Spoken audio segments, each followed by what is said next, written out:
underway. We have the guy we like to call Dan Tom. Hoi. We changed his name from Dan Tom to just Dan Tom. Kind of like a Muay Thai fighter. Yeah. We're going to have him in studio. He's going to be co-hosting, going over the picks, the awesome picks we all gave. I got a couple messages from you guys about our breakdown and how much of a nightmare it was. You want to know why it was a nightmare?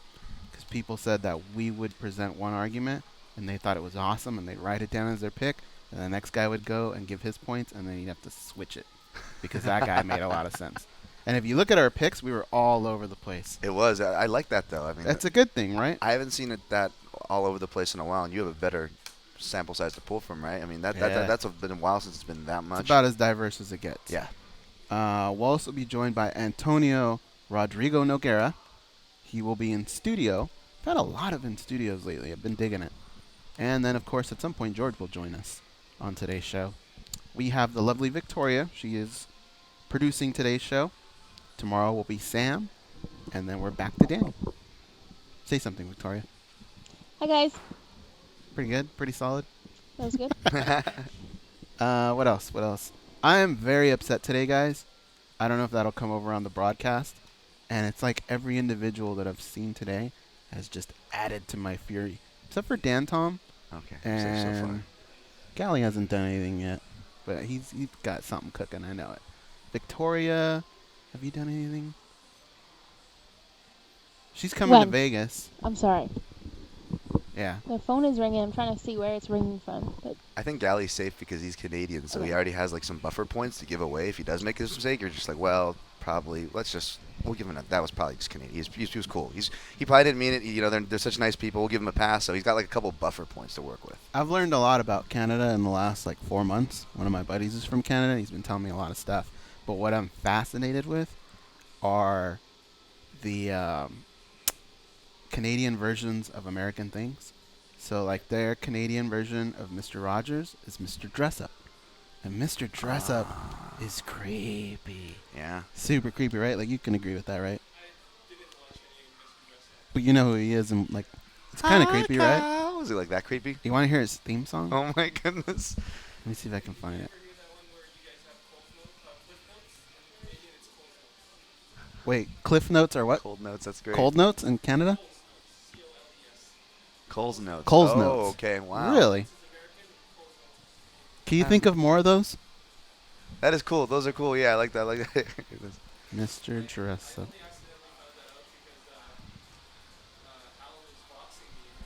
Uh-huh.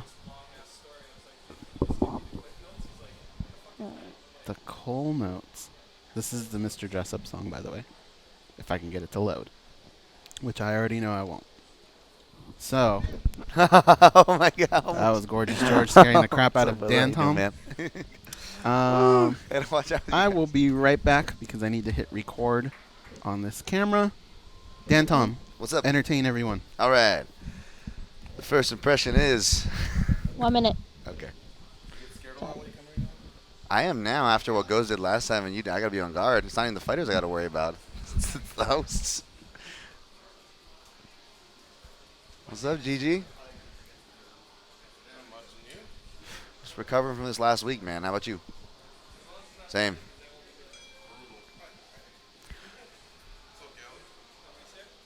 I saw Morgan yesterday. It makes me not even want to complain for 1 second, though, because just seeing how hard that guy has to hustle and he's back at it for Fortaleza.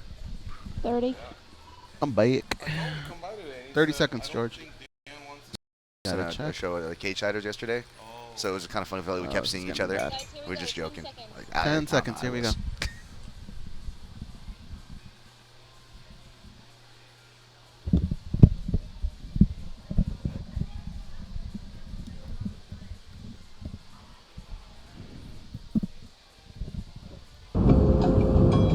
This is your captain speaking. We are making our descent into Las Vegas McCarran Airport. On behalf of our crew, we'd like to thank you for flying MMAjunkie Airlines. Now please fasten your seatbelts and put your tray tables in your upright position because the descent is going to be a little bit bumpy.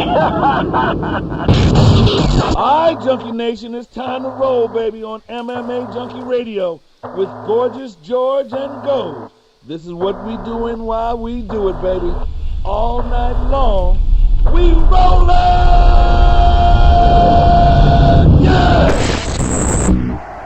MMA Junkie Radio revolution is upon us. Can you dig it? There's no escape. No escape. Through the vast frontier of cyberspace and through a sea of stars in outer space. One small step for man, one giant leap for mankind. We've solidified our combat communication stranglehold. We are controlling transmission. With the use of MMA Junkie Radio and SiriusXM satellite radio technology. MMA Junkie Radio. Commence transmission.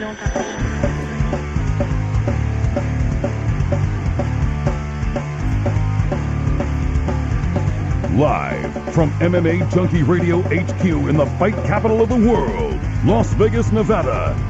Here are your hosts, Gorgeous George and Goes. From the fight capital of the world, inside the beautiful Mandalay Bay Racing Sportsbook, this is the MMA Junkie Radio Show. Guys, you know who you all are. Let's just get right into it. UFC 209 took place this past Saturday. I had a blast. I went as a fan. I haven't been as a fan in a while. And I was having a great night till the very end. It was a great card up until that last fight. I feel like if I say that's Dan and we got Goes here and 10 a.m. and here we go, we're losing precious seconds. What do you want to jump into the most? Coming off a weekend here on Monday, March 6th, Tyron Woodley still a champion. Okay, here's what I want to jump into. Had the UFC given Tony Ferguson the money that he deserved and paid Michael Johnson and that fight was on the card, would we still be bitching about the main event even if that was a good fight? Because people walked out of that arena upset. Yeah, it reminded me of Floyd and who did we go see him with? Guerrero, right? Guerrero, Yeah. So I didn't walk out of the arena upset because the whole card was really good. And I was okay with that. I didn't pay for my ticket, but had I paid for my ticket, I feel like I would have got my money's worth because the card was tremendous. The card was tremendous, yeah. The main event I wasn't a big fan of. But, okay, had they paid – so when we were doing the show on Friday, we stayed overtime because we thought Ferguson might have a new opponent, Michael Johnson, who was actually co-hosting the second hour with us. We waited, and even 2 hours after the show was over, I communicated with Michael Johnson. He goes, I still haven't heard anything. He goes, I think it's too late now. So that fight didn't happen. Apparently what held it up was Tony declined it. He said he wanted more money. On the one hand, I hear what he's saying because the UFC – he was getting less money. The UFC was offering less money because it wasn't an interim title fight. It was Michael Johnson. Who knows? And so that's what Goes is alluding to. If the UFC had just said, all right, we'll give you the money, let's make this thing happen, which appeared to be the only holdup, that night Goes, I think my feeling would have been, so what's that fight? Ferguson-Johnson, epic, average, or is it also just say poor? It's good. Okay. Then I think I would have said it was nice for them to give us that, and maybe – either way, I still enjoyed the night. You walk out upset, I think. No, I still enjoyed the night. I was just upset at the main event. That's all. Yeah. The Elkins fight, the Overing fight, I was down with all of it, man. The girls, the Venata fight, Tamor, these were all good fights. But that last fight leaves that sour taste in your mouth. As somebody a on fan. Facebook had said, that it was a crappy event, and I didn't even want to get into it. Close. I was about to hit reply, and I go, you're high, man. You don't know what you're talking about because it was a good event. And feeding to that, I think that's why what Goes said is true.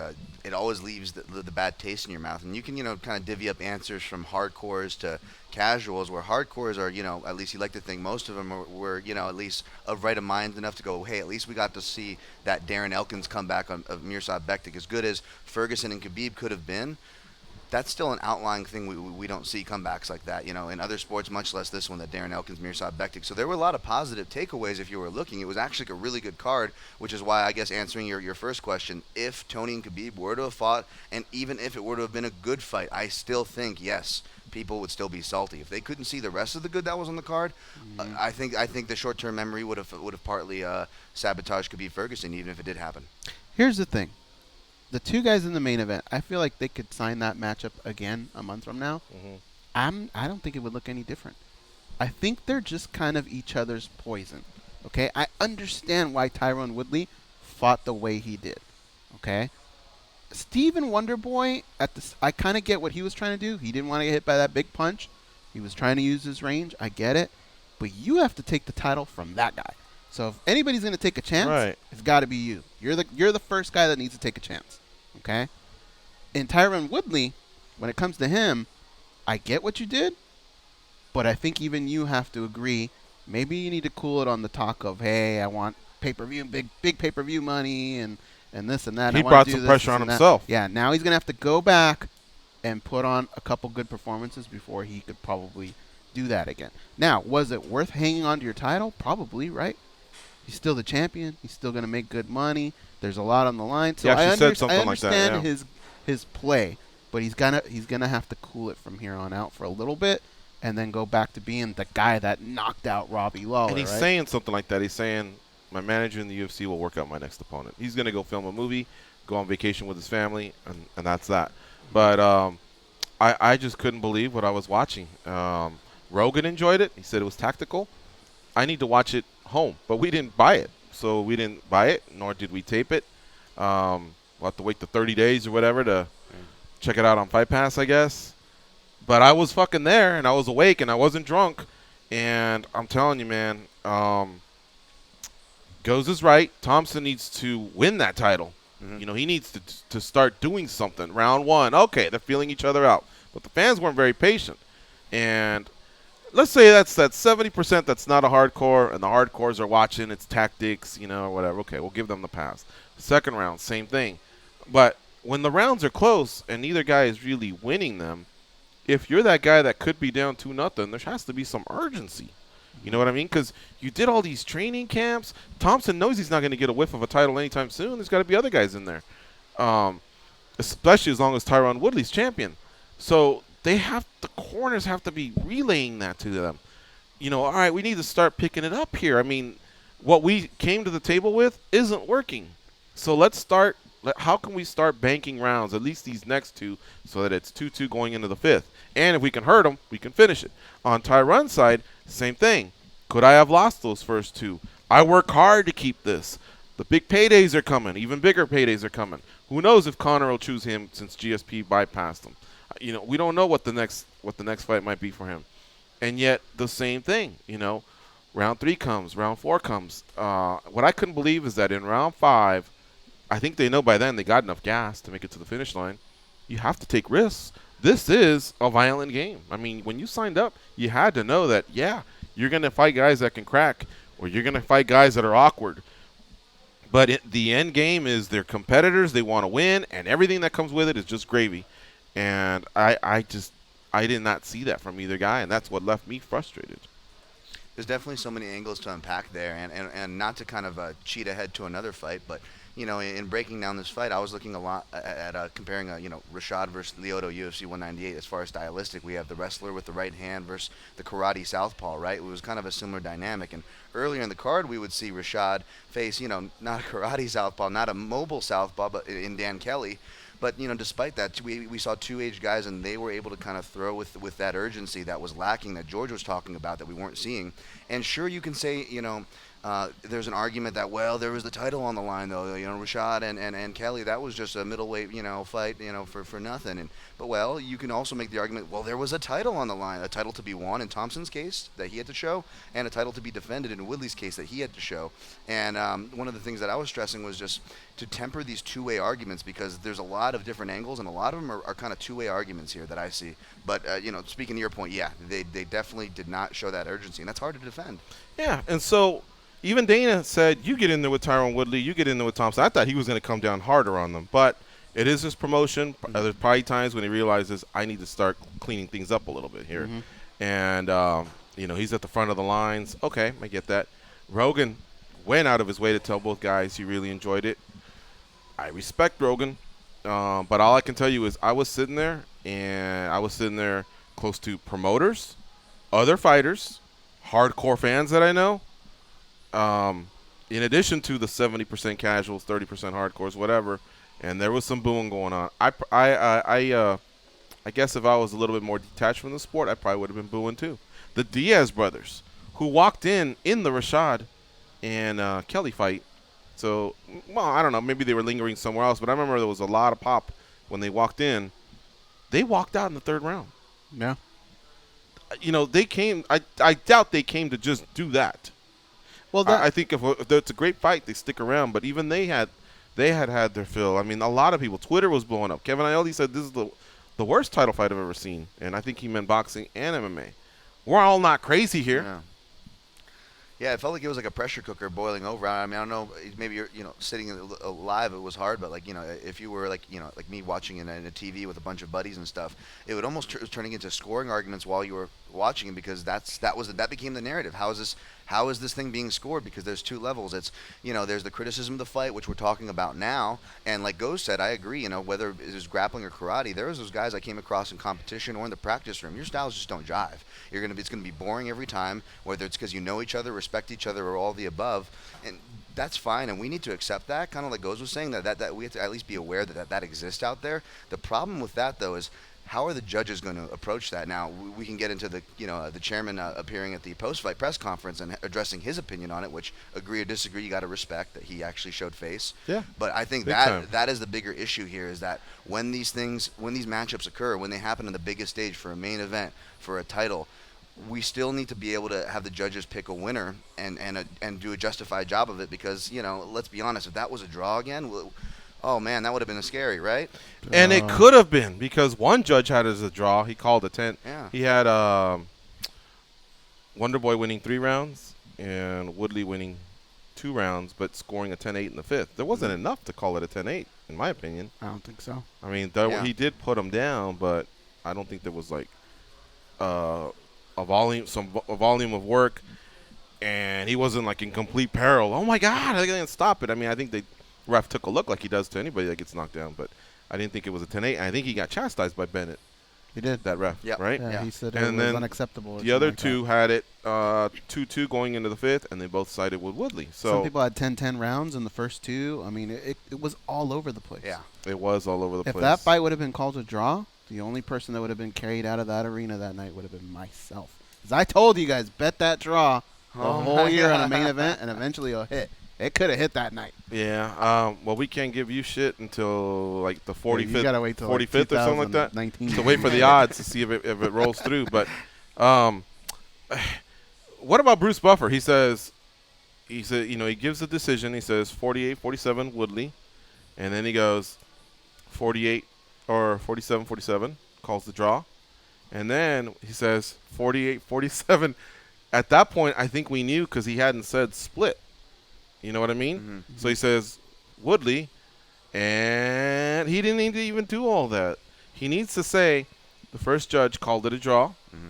And the next 2 judges, I don't know if you want to give the names or whatever, both have it 48-47 for the winner. And then there's suspense. Right. He botched that. Or if you do it that way, at least do it the Japanese way, where you speed up your cadence. Even when it's the unanimous card, they have the way of making it excited. They go real slow for the first name, even though all 3 cards are for the guy, and then they go Kroka, Kroka.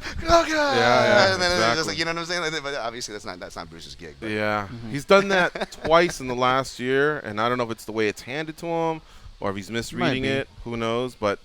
If you want to add if he's going to go so far as to say, and that means he wants to get it right. Yeah. He's leading to the suspense. Because otherwise, you just basically say 44, Woodley. I mean, at that point, you know what I mean? On our side, I'd like to be able to close the door on this matchup and move on, but it's difficult to close the door because I don't know who the hell Woodley's getting next.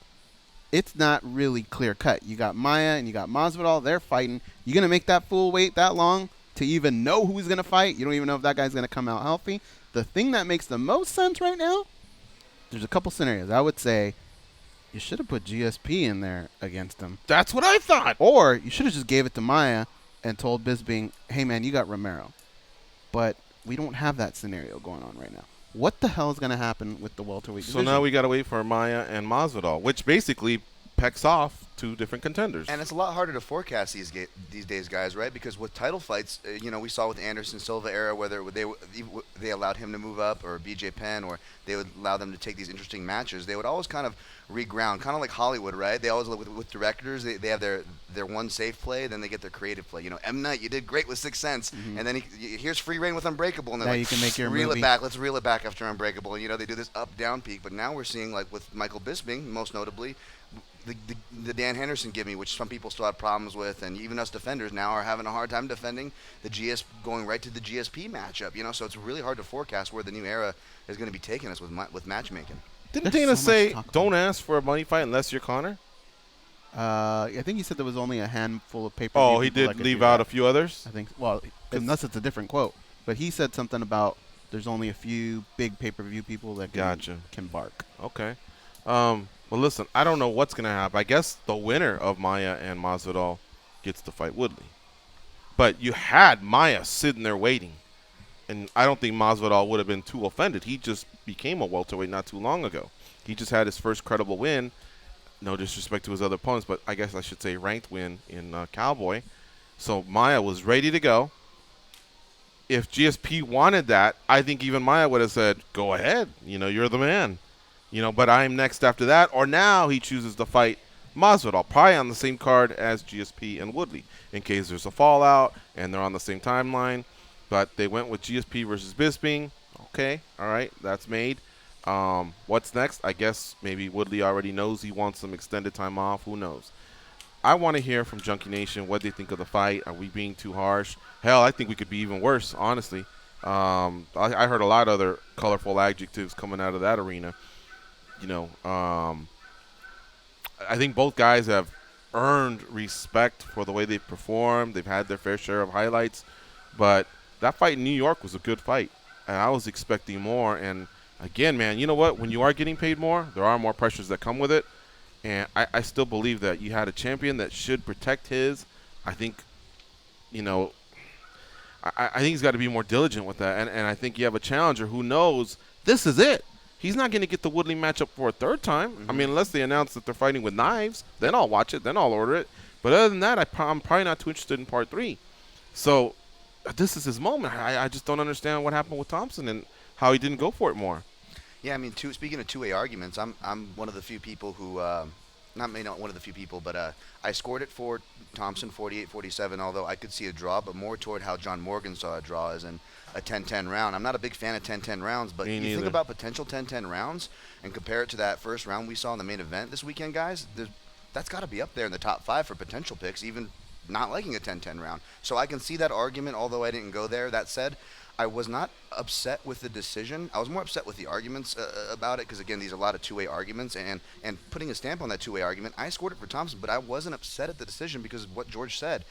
Not that, oh, well, the champion, you got to take it from the champion, and, that's not how fights are scored. Oh, well, pride rules, well, that's not how fights are scored. It's scored round by round. And, yeah, I scored it for Thompson round by round, but I absolutely see that argument because he put himself in the position. He took that southpaw stance like I was predicting to get the angles and to throw Woodley off, and he did just that, but he could not capitalize on it.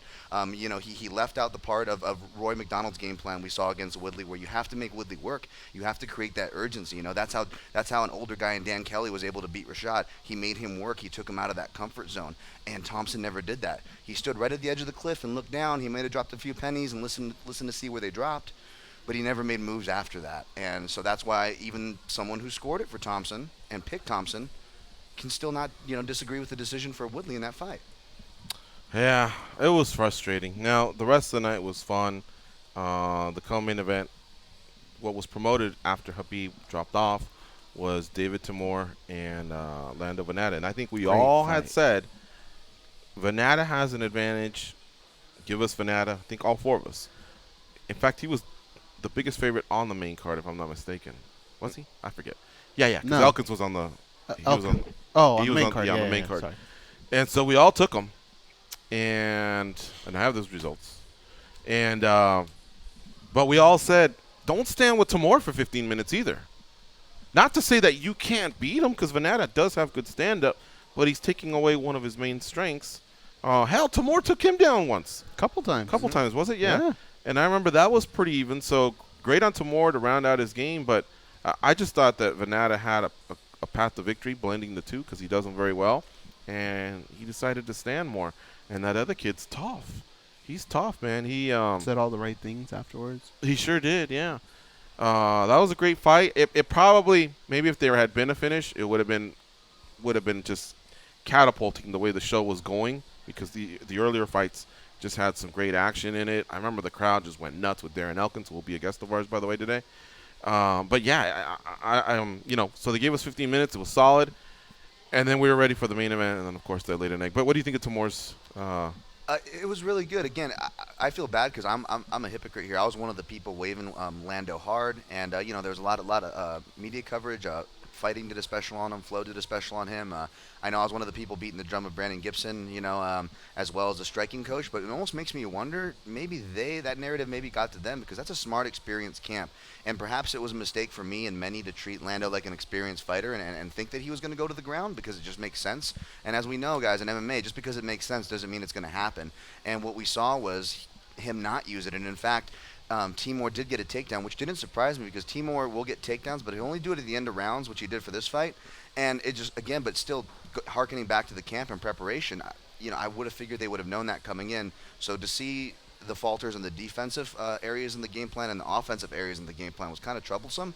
And hopefully, Venata, he makes fun fights, but as a young guy with a lot of potential, not just makes the adjustments, but, we don't want to see him, getting in those wars too early. And like we heard Michael Chandler talk about it, where, you're undefeated, you're coming up, you think you can never lose, and you're going in there, balls to the wall. And I see a lot of that, and maybe because they look kind of like a doppelganger of each other, but I see a lot of that in Lando Venata. And, I want to see it kind of held back, and maybe this loss is one of those things. It's cliche to say, but maybe it's a good thing. It's definitely a good thing for Timur. He said the right things, like Go said. He had a good post-fight press conference. Huge win for him. And yeah, those counters, that I said would be his best chance ended up being his best chance, and he capitalized well. So I have nothing but praise for the guy. But yeah, I was absolutely wrong on this one, picking Venata. Yeah. Yeah, that's why I appreciate staying at home, because I can see what the camps are saying to each other. Mm-hmm. I don't know what kind of adjustments were being talked about. Not many were made, but it's one of the most frustrating fights or things about a fight is when one guy is just continuously doing something that's being countered, by the other guy. I do like to see some adjustments. I remember I asked Rich Franklin about this about 7 years ago. He goes, well, if Plan A ain't working, what makes you think Plan B is going to work? But I've heard from a lot of fighters that there is a Plan B or a Plan C. Some of it's just fucking haymakers, whatever. But you can't just go in there and keep continuously getting the worst of exchanges or, any kind of game plan versus game plan. And you guys saw his pre-UFC. Venata had some success. Yeah. He had some success. It's just I thought blending the two would be where most of the success would come from. A lot of success. I think the difference was Timur was there to make money, win a fight, progress in the UFC. Venata was there to have fun. Yep. He was having fun. That's a perfect way of saying it. Yeah, absolutely. Yeah, there has to be a limit on the fun. Mm-hmm. And Alistair Overeem, we'll take some calls. And, yes, we will be talking to Darren Elkins on today's show. Awesome win that he had over the undefeated Mirsad Bektik. That was maybe the point of the night where the crowd was the loudest. It was insane. We'll be right back after this break.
Yeah, you.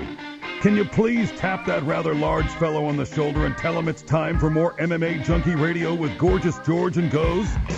Thank you.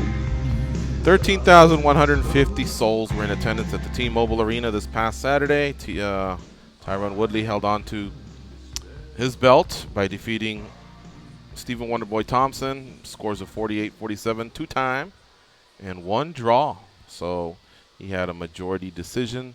Total gate was 285,230. Other winners on the card, Albert Morales and Tyson Pedro on the prelims, UFC Fight Pass. Both fights were good, especially the Pedro fight. In the Fox Sports 1 prelims had Mark Godbeer winning a decision, Yuri Alcantara defeating the undefeated Luke Sanders. Slick knee bar that he had. Darren Elkins with the biggest upset of the night over Mirsad Bektik. He'll join us at 2:15 p.m. Eastern, 11:15 a.m. Pacific. The odds got as high as Bektik was like almost 900. So some people cashed tickets. Anybody that believed in the Elkins game cashed tickets because we kept saying he's a seasoned veteran. He's tough. He's got good submissions. And not to say Bektik ain't a beast because he was a beast for the first 2 rounds. Mm-hmm. Anything can happen in MMA. You see odds like that. Sometimes you want to take a chance. Some people did. I was just about to say, for 2.5 rounds, though, didn't most everyone go, yeah, I guess that does look like a -700, -900. A little bit, yeah. He carved him up early. Oh, yeah. With some elbows, brutal. Man. I mean, his face was all red. Whoever made the odds is probably looking at his boss going, what do you want from me? Could be, yeah. That's the only defense he could have. Marcin Tabora defeated Luis Enrique. Another finish. So we had 3 finishes on Fox Sports 1 prelims. The 1 finish from Pedro over Craig. So that's 4 of your last 5 going into the main card. At that point, if you're a fan, I mean, you got to be feeling like it's a great night of fights. There's still 5 left, and I've had all kinds of awesome moments so far. You get to Overeem and Hunt. I mean, it went back and forth, but I thought Hunt was on the verge of winning, honestly. Crack shin or not, whatever he had, they were cleaning it up, and it wasn't stopping Hunt from going forward. Now, he did say on social media that he broke his tibia, which is the bigger bone of the two. Since then, we've been told that's not the case. So I think that's why he was able to continue, because honestly, I've heard of cracking your fibula and continuing. NFL players have done that before. But the tibia, that's the bigger bone, man. I don't know about that. And if anybody's going to do it, it's him with them tree trunk legs. But that's not what happened. So, yeah, I thought he was on the verge of winning, man. They were so close to each other. I thought he was just going to uncork that right hand. There were times where Overeem was just covering up. And I'm sorry, that's a good defense, but not a great defense, because you have to mix it up with moving your head and getting out at some point. You got to use your footwork to get out or fire back. And he was letting Hunt tee off on him a few times. But regardless, Overeem was the one that came back and got the win. So he continues the momentum of the fight. Calvillo with the Anaconda, she started from the front, and then she was able to take her back. Really slick submission. Defeated Amanda Cooper, who, like Go says, keeps dropping the ball every day. Every fight she comes out and doesn't come out to the Jackson 5, ABC. Yeah. Dan Kelly defeated Rashad Evans. It was a decision, and so was Timur Venata, but I thought it was great action. So there you have it. That's what happened leading into the main event with Tyron Woodley and Stephen Thompson. Of course, we've covered that. The fight of the night was Timur and Venata, and that honestly could have been maybe Elkins and Bektik just because of the epic comeback, but it was one-sided, so maybe I get why that one didn't have it. Overeem and Hunt, I thought, put on pretty good performances for being big heavyweights. But, yeah, I guess Timur and Venata just had a ton of nights. Did go to Elkins and Alcantara, and you honestly could have given that to a lot of people. Hell, finding out Overeem had going through, but yeah, man, when he went up against the cage, like you were saying earlier, I actually thought of Goes, because Goes was calling for that same scenario, that when Overeem, does get tagged, he'll back up to the fence and, he'll shell for a second, and that's the last thing you want to do. And you could see Mark Hunt just licking his chops, following him to the cage. But he didn't do it. And he didn't do it, yeah, and he didn't do it. But it was a beautiful, I called Overeem on that, so I guess the pick was right there. But I'll be honest, my heart was with Hunt. I was hoping he did well, but it was a beautiful finish by Overeem nonetheless. Yeah, speaking of the breakdown, did you take Woodley? Negative, sir. Oh, you took Thompson. Yeah. So I wrote down Woodley, but because I thought we were 2-2-2 everywhere. Okay. So all right. So then that means that Goes and I I guess at 2-2, we won the picks. Nice. For the breakdown for UFC 209. All 4 of us had Lando, so that was a unanimous pick. We were all wrong. Right. And I thought 3 of us had Woodley. I was gonna say 3 of us were right, but yeah, it was 2-2. So other than that, it was 2-2. We were all over the place. It sounds about right. Yeah, but still, it was really, really fun doing it with you guys. Hope to do it again. There you have it. Let's hear from the callers. 866-522-2846. Looks like Kim from Las Vegas has been waiting the longest. What's up, Kim? All right, guys. Well, after all the talk about the big fights, the fight that actually I was the most entertained by, which I guess is not surprising as a judoka, was actually Daniel Kelly and Rashad Evans. It looks like Daniel Kelly might be somebody I keep an eye on because I think he could pose a good problem if he continues with those foot sweeps, because I've never seen anybody use them that way before, the way he's kind of tripping Rashad's feet like that. And also, even when Rashad had his back, I could see a lot of setups not only for hip tosses, but the way he positions his legs in between Rashad. He can also do some foot sweeps there. So I was actually more entertained by that fight, and I actually might watch it again just because I think as he develops in the UFC, he could be quite a danger, just because if you're waiting for that punch to come overhead, or he just might sweep your foot out from under you, that could pose some serious problems there. So that was actually the fight I found the most entertaining. But I think maybe you guys might want to watch that again because I don't know how easy it was to see if you were there live, but that's all my 2 cents on that one. Okay. All right. Thanks for the call, Kim. Well, the trips and the sweeps did work. Mm-hmm. The hip tosses, Rashad had a wizard and pretty much defended all of them. I mean, they went to the ground, and I don't know that there was ever a time that Kelly actually wound up on in a top or dominant position. Did he? Right? Or was Rashad able to stop all of them? I think he just got back up every Yeah, they're time. like quick scrambles. Yeah, I mean, but you know what? It was the fact that he was mixing and blending everything he had, his stand-up and his judo, that I think was, obviously confusing Rashad and stopping him from getting his offense going. Kind of what I wanted to see a little bit more from Venata. And even Woodley. Hell, when Woodley got Thompson down, with a takedown, looked like one of them was frustration. Like, I'm not finding my openings in the stand-up, so let me go and just tackle him and get him down. And he did, and he got a lot of success. I think he won a round from that. So back to Kelly and Rashad. I mean, Dan called it perfectly, man. You two both went with Kelly, yeah. And you were talking, you led things off. You talked about the technical breakdown of it all. But there was moments where Rashad looked good. In fact, I wouldn't have been offended if they called it for Rashad. I thought the rounds were close. But I think Kelly was just more active. Is that what it was? What won it for him, guys? I say the activity, and what I was saying, the key to him winning, but not just the key to him winning, is the key to Rashad's success. Was comfortability, right? Rashad needs the comfortability, and Dan Kelly is one of the best guys at taking it away. And kind of touching on what Kim's saying, the foot sweeps and stuff are really cool, but it's more just adapting. First of all, it's the only way a guy in Dan Kelly's condition and age can fight is because he can adapt his game, right? And you see that his right leg's taped up. Well, if you notice, he's not going for typical judo throws where he's putting weight on that leg. So no stability. Yeah, so the left leg's always using stability. That's why, as a southpaw, with his lead right leg, he was doing that like Lyoto Machida move he would do in his early light heavyweight days, where he puts the right hand out and pushes him and kind of sweeps him real quick. And he was doing that, hitting Rashad with that, or when he hits his traditional wrestling clinch takedowns, inside or outside reaps, he's always using that right leg as the reaping leg, because my left knee is my worst knee, and I know I'm going to try to, as much as I can, work with that in the free air rather than using that as my supporting leg. Mm-hmm. So it was kind of cool to see how Dan Kelly's adapted his game to beat like high-level dudes. But I think it was the comfortability, answering your question. He made it uncomfortable. He used the pressure in that left hand. Left hand Kelly with one leg, and we have left hook Larry with one eye in the middleweight division. It's a fun time. I think it was the perfect scenario for Dan Kelly, really, when you think about it. Dan Kelly is not the most athletic person in, let's say, the world. Mm-hmm. And Rashad Evans did what you would want. He stood right in front of him the whole time. Didn't really use much movement, wasn't in and out. He was right there. He was a target for Dan Kelly the whole fight. And many people keep talking about Rashad's grappling, that it's underrated, that it's going to come to play. When's it going to finally come to play? I think he's a legit black belt from Renzo Gracie. Yeah. And he's a wrestler. He wrestled at Michigan State. So I don't know if he's just got a bad neck, a bad knee, or, I know he's had these injuries, but if there's something that's preventing him from using that in his game, because to just continuously stand and get outworked, I'm not feeling it, man.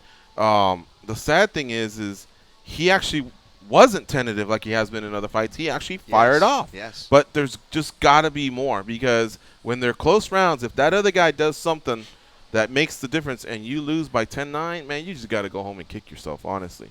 Convincingly win the rounds is the way to go, not just barely win the rounds. Do you think so? I think he gassed a little bit. His mouth was wide open. Maybe, but I didn't see him like – I didn't see hands down. I didn't see exhaustion, I guess. Tired, yeah. This was his first time at 185, but man, I really thought – I'm glad he's not going to retire. Brian Stan was saying he thinks he should walk away. I think there's one more fight out there for him, because this is a new division for him. And Kelly's proving to be a pretty tough guy. I mean, he's beaten Shootface. He's beaten Rashad now. A couple other wins, so it's not like he's a tomato can that's getting lucky. Yeah, absolutely. I thought he might have been getting tired a little bit too, but that's probably only because I was a little biased. That was the one round 3 prop I played, because it was like plus 1,000 higher than it usually was for Kelly round 3. So I was like, all right, just put I think I put like $2 on it just for fun. I'll do that every once in a while. I'm like, ooh, Rashad's getting tired, but that's probably my bias going. Maybe he'll find a finish. He's doing pretty well, but no, yeah. I think Rashad did pretty well, but again, it was so hard to pick him here for this reason, because we didn't know how he was going to adjust right throughout the 3 rounds if it went that far, and it did. This was the one fight card that you could have hit a mother-load 5-teamer. Let me explain. Kelly, Woodley, Overeem, Elkins, and Tamor. $20 would have paid $4,600. Wow. $20. Yeah. $20 would have. And if you took Venata instead of Tamor, like if you said, hey, I'm already going with Kelly and Elkins, calm down with the underdogs, and you go with Venata, who was the highest favorite on the main card, that's still, those $20 pays $1,600. Wow. Yeah. This the only one I saw cash that was going to get in flow around was a 5-teamer, and I believe it was like something dumb where it was like 100, close to 100,000, and it had Woodley, Kelly, and I want to say Timor as the dogs. And then it had not Elkins? And then it had Cavillo and Overeem, who you had like decent. $100,000. What were they betting? Or no. $1,000. Sorry, $1,000 to $100,000 or something like that. But yeah. It was like 3 dogs on there and 2 favorites. It was, but it was like I wouldn't have put $100 on it, much less 1,000. So, and the last one on there was Woodley, so I could imagine how much he was sweating on that last call. Other than that, I didn't see anybody with. I know none of my parlays hit. I didn't see any parlays hit, but everybody kept retweeting this one, and I was like, wow. And so somebody just screenshotted their betting slip, I guess. But, yeah, those were the dogs on there I was kind of more impressed with. And I was like, yeah, I would be sweating if I had $100 on. I bet like an 8-year-old, though. With an 100 would have paid $23,000 if he had the one I mentioned. Again, it would have been Kelly, Tamor, Elkins. Yeah, he didn't have Elkins on there. Woodley, and Overeem. He wasn't that crazy, right? But so there's some sweating going on because Elkins was losing. Right. Kelly and Evans was tight. Hunt and Overeem was tight until the very end. Woodley and Thompson, you don't know what Bruce Buffer's going to say. And then, what am I missing here? Tamor, I guess, and Venata. That was close early on because Venata was looking good. But, yeah, I mean, every once in a while it's going to happen. Yeah.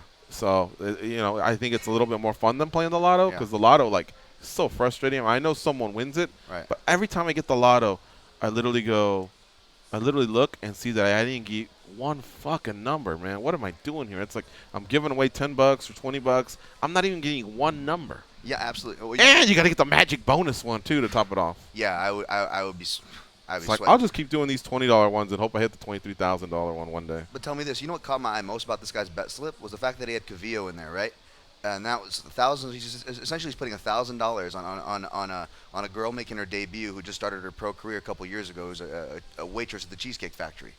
You know what I'm saying? I mean, like, I'm not trying to degrade, but when you kind of put in that context, I was like, oh my 3 weeks ago she fought at Legacy, so I don't know if maybe that was a little bit maybe that made him between feel good, that still, and just knowing that, man, how tough must she be if she's 3-0? She just won at Legacy, which has been a launching pad for UFC fighters in the past, and she's with Team Alpha Male. I think a lot of it has to do with your camp, your coaches, who's preparing you.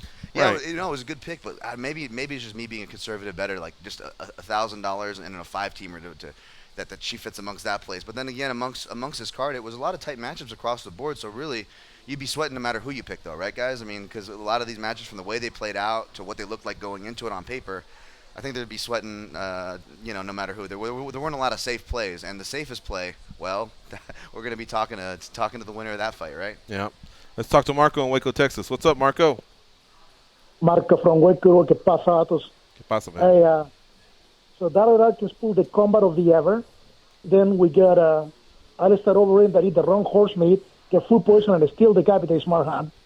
Dan Kelly, he's put out with a scotch tape, and he cried like a boss, and we get the main event. Fuck the main event, dude. I was booing from my couch, and I kept thinking, George St. Pierre must be like saying to himself, I can take my suit off right now, get on that cage, and beat both of these guys tonight at the same time.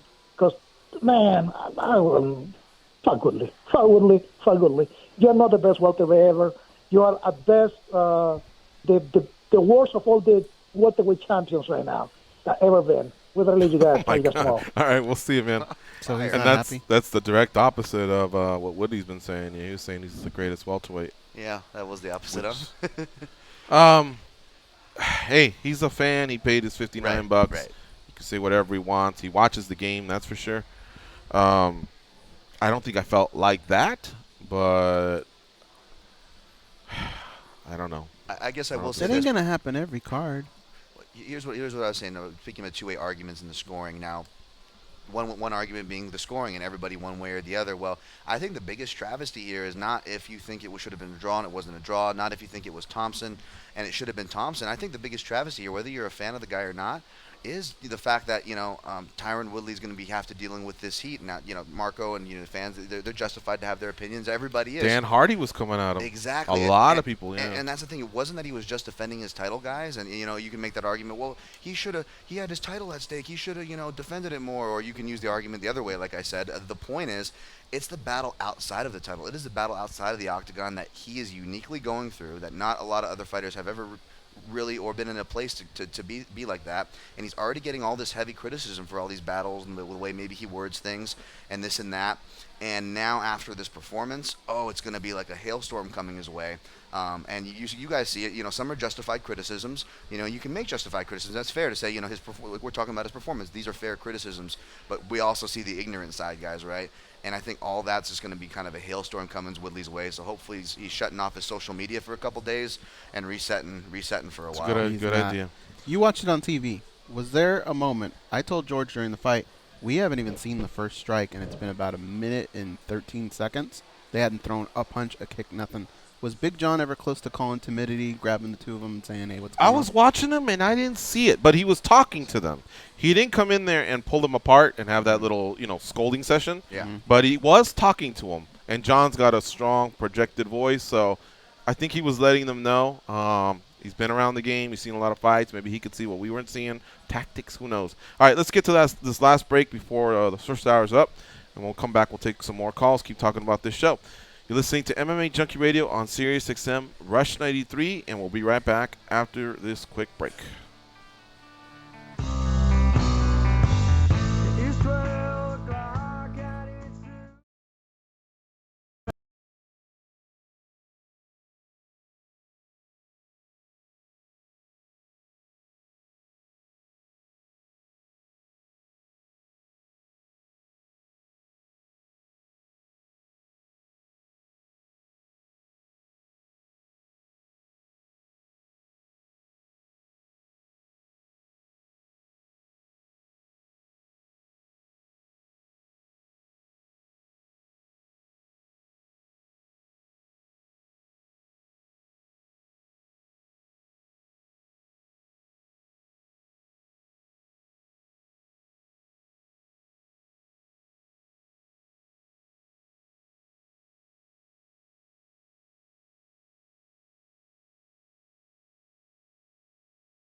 They were kicked off the set of The Fast and the Furious for being too loud and too good-looking.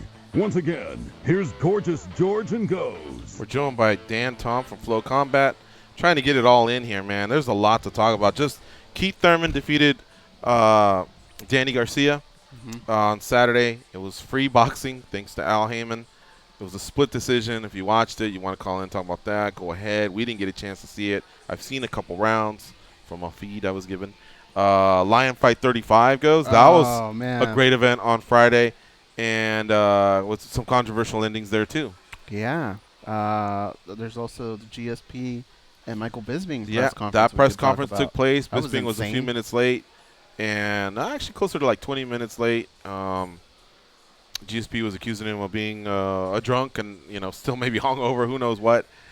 There was even a video floating around of Eddie Bravo and Michael Bisping getting each other's faces. Did you guys see that? Saw that live.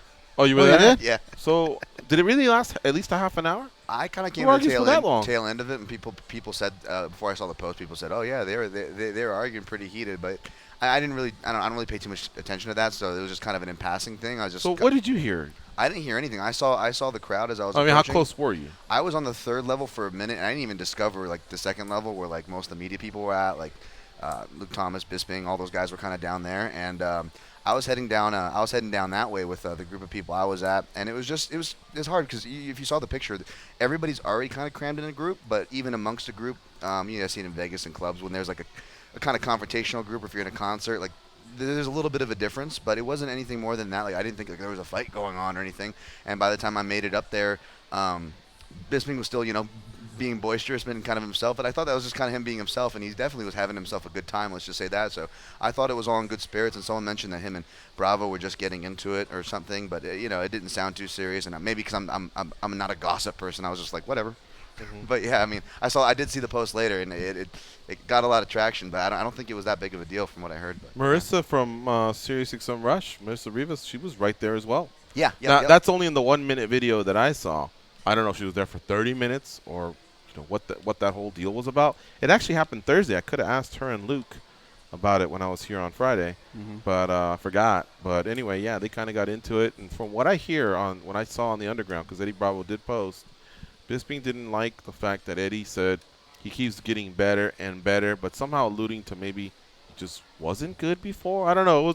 It was he didn't really write too much, but at least that's what Eddie Bravo talked about. In that video, somebody tries to interject. He tells them to fuck off.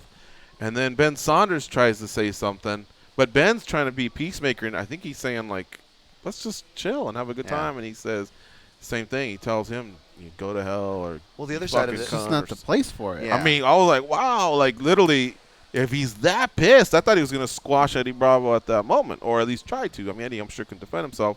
But, 30 minutes that heated, what could have been taking place here? I don't know. Well, Michael Bisping might not have ever listened to a Fight Companion podcast before and heard hear how Eddie Bravo can get impassioned when he's drinking, and we've all been there, and it can maybe be taken the wrong way. And we've heard the arguments break out on the Fight Companion show on a regular, so maybe that happened to Bisping.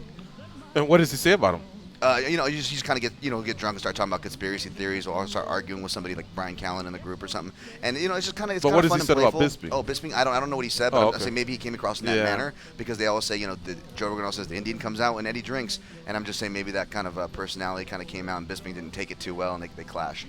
But that's just speculation. Well, I don't know if all that fun, maybe what happened later on in the day, but Jesus Christ, that press conference was like 2 p.m., wasn't it? Yeah, it was late. So to be late for that one must have been one hell of a party. And Dana didn't like it too much. He referred to it a couple times. He sure did. When he did show, though, he was in GSP's face. We'll talk about that when we come back. We'll talk about UFC 209, start that process of putting that to bed.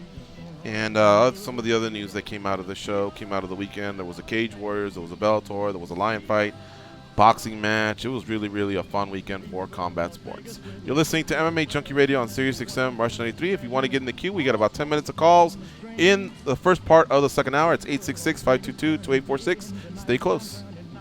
The daytime, if you see it once, you'll never be the same.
charm, compassion, common sense. These guys have none of that. You listen to them, so you're no better. I am awesome, though. They are Gorgeous George and Goes. By the way, what do you guys want to do with Khabib now? Does Ferguson move on to the Conor sweepstakes if Conor's ready to fight later this summer, being that Floyd doesn't come together or whatever else is out there for him? Has Ferguson earned that? Yes. Or do Ferguson and Khabib run it back when Khabib's recovered from, I think he had kidney failure is what they were saying. Tony Ferguson earned that shot. He made weight.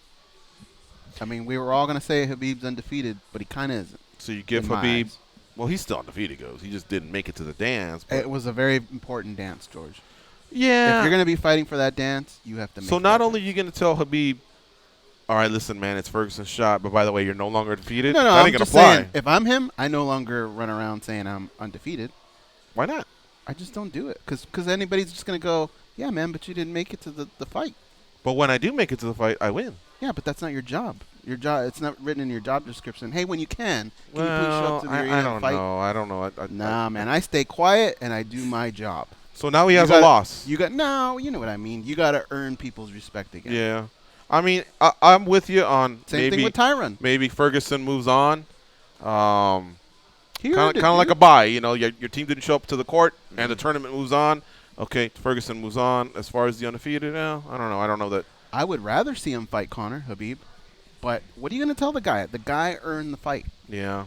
He got paid $250,000 to do nothing. Yeah. I say we look at the other title fight that happened that night for precedence. If Tyron Woodley was able to get a title shot off of making weight when his opponent didn't, and looking at his previous work that he put together before he got said title shot, there's no way in heck that you're going to tell me that Tony Ferguson doesn't deserve it with the work that he put in prior to, the same situation, making weight when another fighter did it. Now, I'm referring, if you don't know, UFC 192, I believe it was, where Hendricks didn't make the scale and Woodley did, right? Yeah, and that's what got Woodley his shot to fight Robbie Lawler. So going off that precedent, Ferguson more than deserves to put himself in whatever interim or real title picture. Now, the big question that's going to lead to, obviously, is McGregor. And now I don't have any answers to what's going on with McGregor or what they would do in the interim while he waits to McGregor, but I will say this, whether you agree with me or not, with the way things are going, I'll tell you who your two wild cards for matchmaking are in propelling matchmaking. It's going to be Nate Diaz and Eddie Alvarez. Whether you like that or not, that's what they're going to probably shoot for. Will it happen? I don't know. But with the WIME era, if they want to propel another interim title slot or another name for some type of narrative to knock out Ferguson and still set up a good match for McGregor, I think they're going to try to incorporate one of those two names. That's just my hunch. If you go with Ferguson, by then, Conor and Ferguson, by then you don't think Khabib will be ready to go? You wouldn't want to match up Khabib and Nate? Or does Khabib kill Nate and all of a sudden kill the third fight? I would be down to see it again, but judging from two things, the narrative of the fans obviously don't really want to support that right now. It seems like the majority. They don't have a lot of faith in Khabib.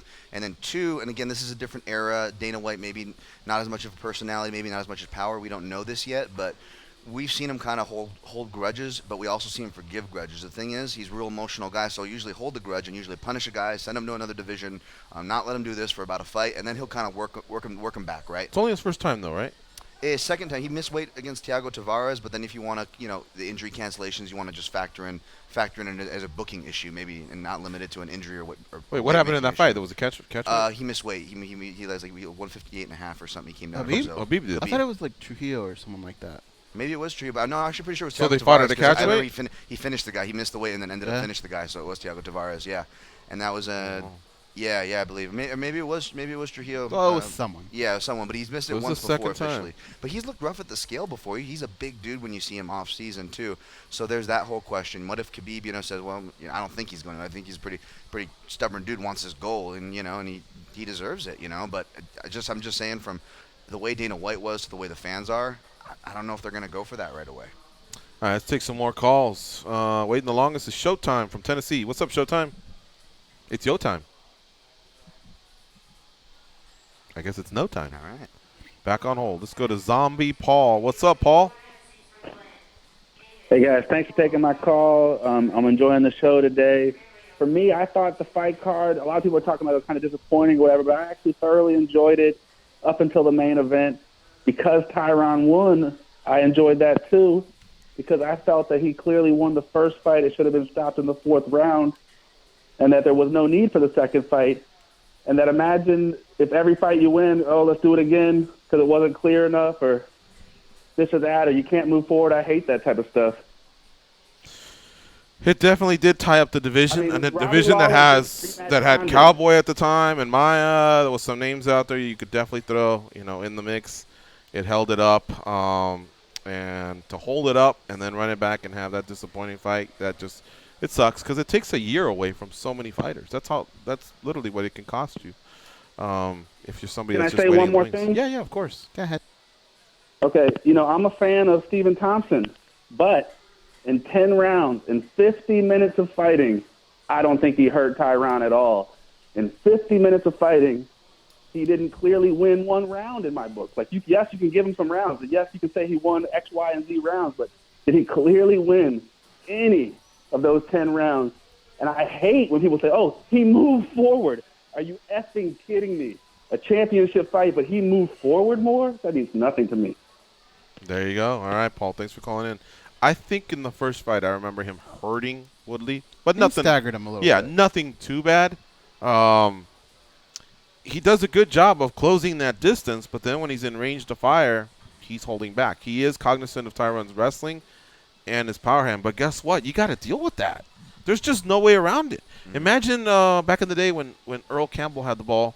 You remember Earl Campbell? No. All right, maybe I shouldn't have gone too far. Jerome Bettis? Okay. Pittsburgh? Yeah. The running back? Yeah.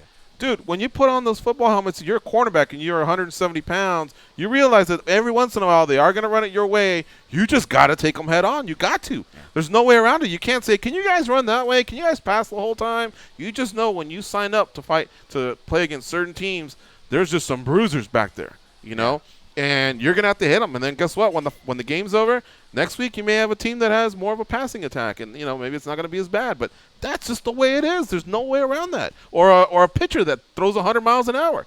The next day you might get the guy that's the knuckleballer, 70 miles an hour or whatever, but every once in a while you're just going to go get some force out there, and sorry, that's what you signed up for. Yeah, and I'm not saying it means to get hit. Right. Try not to get hit for sure. But to think that you're just going to get out of there with having not been taken down or not get hit by the big right hand, well, guess what? You're also not holding a world title. I hate to sound like a cock because I'm not the one that's in there, but that's basically the way it panned out. Yes or no? Dude, no, you're right. Sorry, go ahead, Ghost. Well, I was just going to say that lesson is the lesson you learned in fight 1. Right. Don't come out and do it again in fight 2. Absolutely. Yeah, absolutely. And this is a lesson that, if you want to look at a linear example, like Lyoto Machida had to figure this out too, right? I mean, that was when he was on his undefeated run, that was his thing. He was like, oh, well, he's decisioning guys, and we're kind of seeing how he was doing it. Sure, he iced Rich Franklin in Japan before he came over to the UFC, and, he hit those knees on Heath, but he really was getting a lot of decisions. That was kind of the criticism, and he had to find a way to where not only did Lyoto find a way to fight these wrestlers with the power hands, we actually saw he traditionally ended up doing better against those guys with the way he adapted his style. Now, there's two different fighters. You can't expect, one guy to imitate the other. But just for some example, because there's not a lot of examples of these karate guys, to say, oh, he should do this. Well, why didn't he do this? Because I see a lot of the things that he was doing, but I also see why, Zombie Paul would criticize that because, how can you expect to win a guy like his opinion over anybody else's opinion over or the judge's opinion, the real important ones, if you're not throwing? And that's the key, I think, that's what he's saying in his call. So, yeah. And I know that a lot of these fighters, man, they take this criticism so hard, but Jesus Christ, you guys have to get some tougher skin too, guys and gals. We got one that's rumored to not even leave her house anymore in Venice Beach, California. It shouldn't be that way. You know what? It's not always going to be glory, glory, glory. We're not always going to carry you off the field like Rudy. There's going to be some bad times. The other athletes deal with it all the time. And you know what? They deal with it in the locker room. Yep. The first thing that happens is you have the beat writers, microphones in their faces, and they're saying, hey, man, I'm looking at you. You were 10 for 30, not feeling it today? Yeah, I couldn't find my groove, blah, blah, blah, whatever. And they'll be right there when you have a great game, too. But that's just part of it. They have to accept it. I think fighters all their life have pretty much gotten everything they want because they're fighters. They've either been bullies or just the toughest person in the room or the funniest person in the room. But you know what? That when it's a poor performance, you just have to take it. I mean, it was a poor performance from both guys. Both excellent people. And this sport's different because we can touch them. We cover them. We get to know them. We see them. some people take it as far as a friendship or whatever, but you know what? At the end of the day, there is a job to do, and Thompson he did not try to become a world champion. That's what bummed me out, is because I like both guys, and I don't know them personally, but I do know people that do know them personally, and just gems of human beings, outside of the cage. There's obviously a lot to like from both guys as far as inside the cage, and I think that's what's most disappointing. So it's kind of, that's why I tell people to temper pointing their fingers, especially, in the wrong way, but also at the same time, there are fair criticisms out there to be made. So, just remember that as long as you're putting your criticisms fairly, I think you have more than a right to see, when you're delegating the performance. But that's the crushing part for me as far as disappointing, is because these are good dudes that I want to see them both do well. And, I know one guy has to win and one guy has to lose, but that wasn't a fight where both really made good showings for themselves. I think one guy is going to hang his head lower. Tyron Woodley's probably upset at his performance. Yes. But he goes to bed with the belt on his nightstand. Mm-hmm. He's still the champion. You take Stephen Wonderboy Thompson, he's going to hang his head, and he just had a shitty performance as a challenger, and he goes back to being just like everyone else in that pecking order, except now he's got he's probably not going to get that third fight against the champion. Let's do one more call because we got to get to Darren Elkins here in a few minutes. John from Ontario. What's up, John? Hey guys, it's Josh. Okay. Gigi, you said the fighters take criticism hard.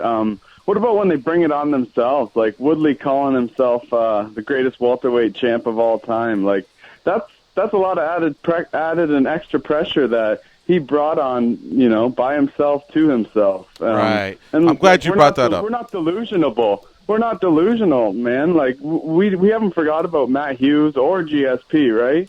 Like, and I'm not saying it isn't possible. Tyron, he's in the middle of his title reign. Like, who knows?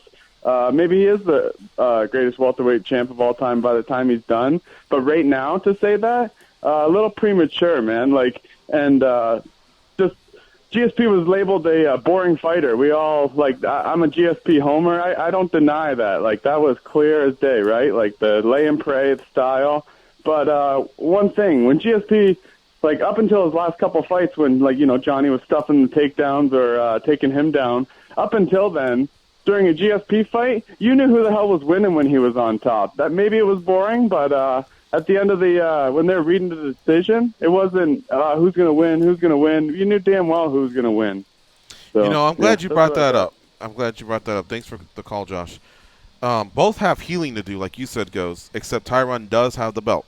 So he's going to heal a little easier. But Tyron did put himself out there, like Josh said, and so that honestly may take a little bit more psychological and mental recovery, because he's going to get hammered, for the comments that he made. Hey, I'm the money fight, and I'm the greatest welterweight of all time. So that will take some time. However, both guys seem pretty strong, confident dudes. I think they can get over it, but what'll hurt Thompson the most is, damn, I didn't go for it. But he's such a nice guy. He's not going to get buried in social media, whereas Tyron will get buried even though he was the winner. So they'll both have two different types of recoveries, man. It's going to be interesting to see who comes out of that. And I'm not just talking about for their own personal, for themselves, so that, that they have more pleasant days in front of them. I'm talking about, going forward, because that pressure continues to mount in future fights. Oh, yeah. You don't want to carry that from previous fights. You don't want to carry that pressure into new fights. Yeah, especially someone like Woodley, where you almost can kind of see it bother him. You can kind of, go back and watch him in his fights. Even some where he won. There's kind of almost a look of a dejection sometimes when the round doesn't go his way or this or that. And then, you see it more on a personal level when he talks, whether it's about personal issues outside or inside the cage, as far as, his treatment and how he feels. So when you see him projecting these narratives, whether you agree with them or not, whether you agree with the way he's doing them or not, they're clearly a big part of his psyche. And so speaking of what you're saying, George, yeah, that creates some flags for sure, no matter who his next matchup is right now. When GSP was at the top, he was worried, I think, a lot about his legacy, and I think he took the criticism of being boring to heart. When Anderson was winning, he seemed to be able to, even at his worst, when Dana scolded him and everything, he just seemed to be able to, brush it off. And then he'd come back and still do his thing or whatever. That's why when he came back against Weidman, he actually looked pretty good to the leg break. I'm wondering if he could have won the world title, because he was able to get rid of whatever it was that happened in the first fight. Oh, I was clowning. I got caught. You know what I mean? versus other fighters, they just carry, man. They carry that stress with them from fight to fight, and I think it affects him. I think it's going to affect Tyron. He really, really has to do some soul searching here. I think if it really bothered him, the whole clowning thing, he would never do it again in his career, and he did it again in other fights. Yeah. That drove me nuts. Yep. Let's take a break right now, and when we come back, we'll talk to Darren Elkins. Darren is a UFC featherweight who's put in his time in this sport, and just as they were showing him the door, saying, hey, man, your better days might be past you, here comes a young up-and-comer that we're trying to feature, Mirsad Bektik. He had something to say about it. On Saturday night, he came back with a great win. The crowd went nuts, and we're going to talk to him when we come back. After this break, you're listening to MMA Junkie Radio on SiriusXM Rush 93.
They say your life will be a lot better. Here are Gorgeous and Goes.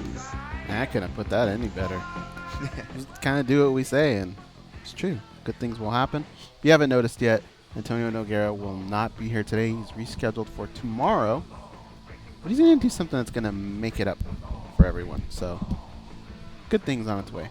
Hi, George. How you doing? I'm good. How are you? Good. Well, he's weird, isn't he? A little bit. Yeah. He's got some of his sleeves today. All right, we ready to go with Darren Elkins? Are we ready to go, Victoria? She was just calling. We are. Yeah, she's saying he's there. So we're ready to go with Darren the Damage Elkins. What a win at UFC 209. That crowd was so loud when he won. Like Joe Rogan told him, he was as primal as it gets, with the blood coming down, with him just yelling. I can't imagine the feeling that he had at that particular moment. But guess what? We get to ask him. He's right here on MMA Junkie Radio. What's up, Darren? How you doing? Good, man. How's it going, guys? Good. First thing I'd ask you is, could you hear the crowd erupt when you were having your moments, even leading up to the fight? Man. Or, sorry, the ending of the fight?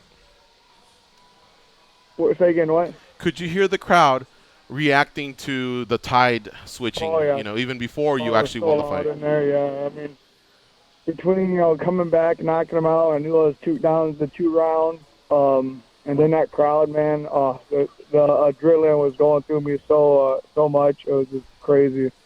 Yeah. Another thing I noticed, and then we'll get to the X's and O's, your team went nuts. Mm-hmm. I'm really getting a kick. I don't know if people know this, but Castillo, let's go with the first name, Danny Castillo, Chris Holdsworth, and Justin Buchholz. Those are basically, they have many other coaches, but those are basically the main 3 that travel.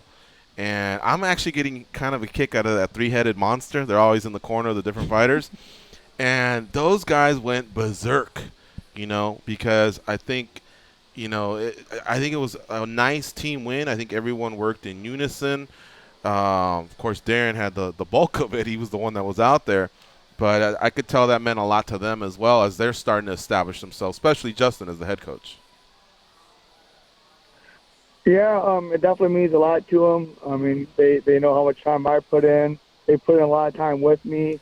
And they know all of them are former fighters themselves, so they know the feeling of being in there and how big of a win that was for me.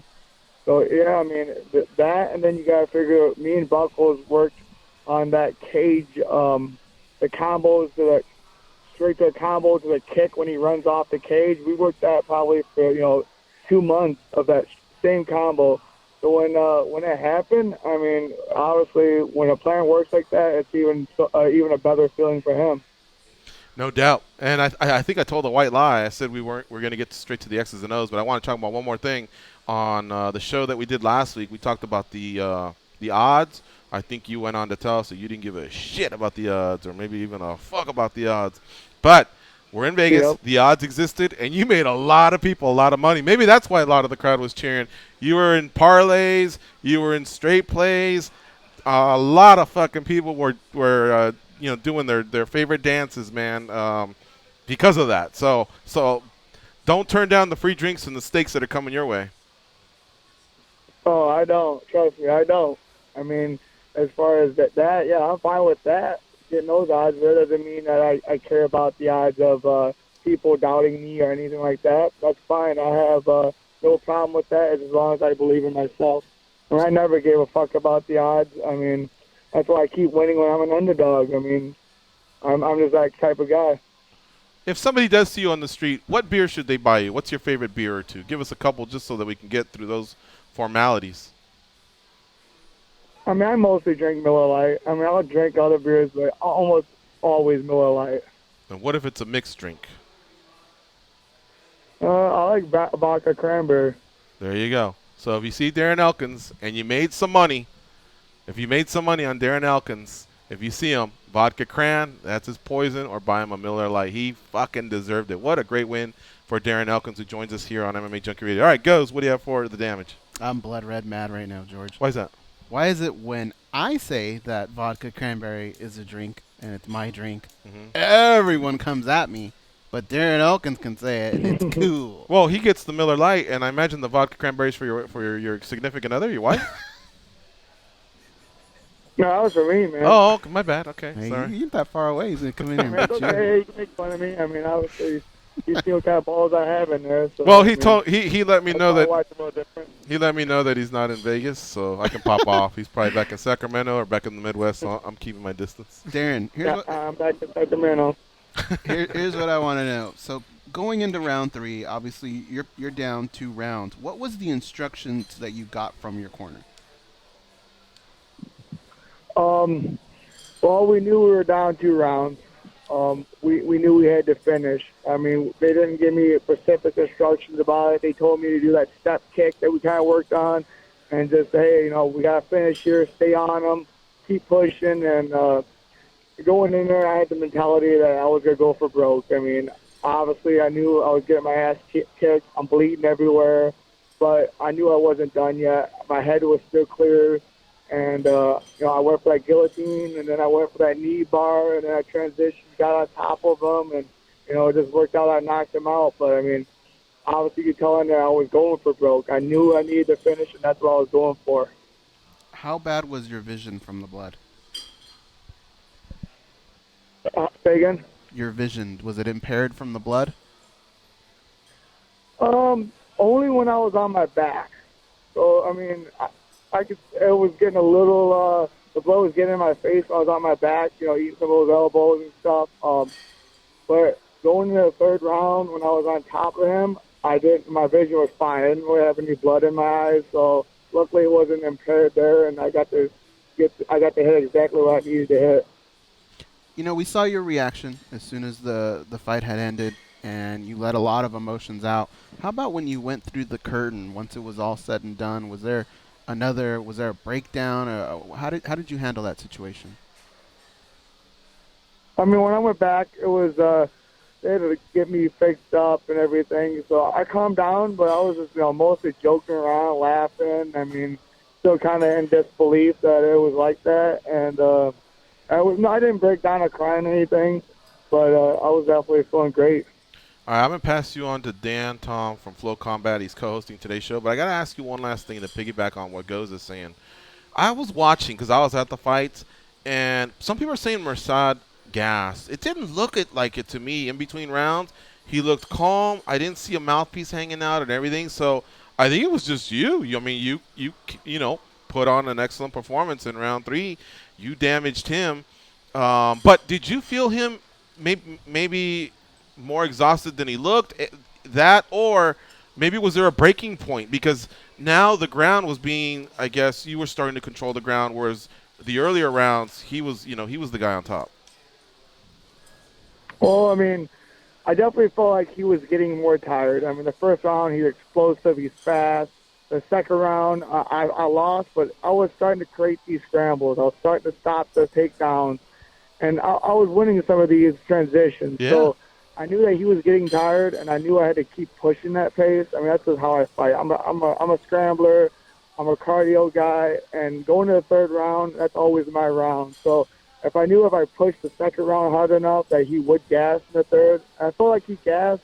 I don't think he gassed really hard, but I'm just in that type of shape that nobody could keep my conditioning and my type of pace, and it just paid off.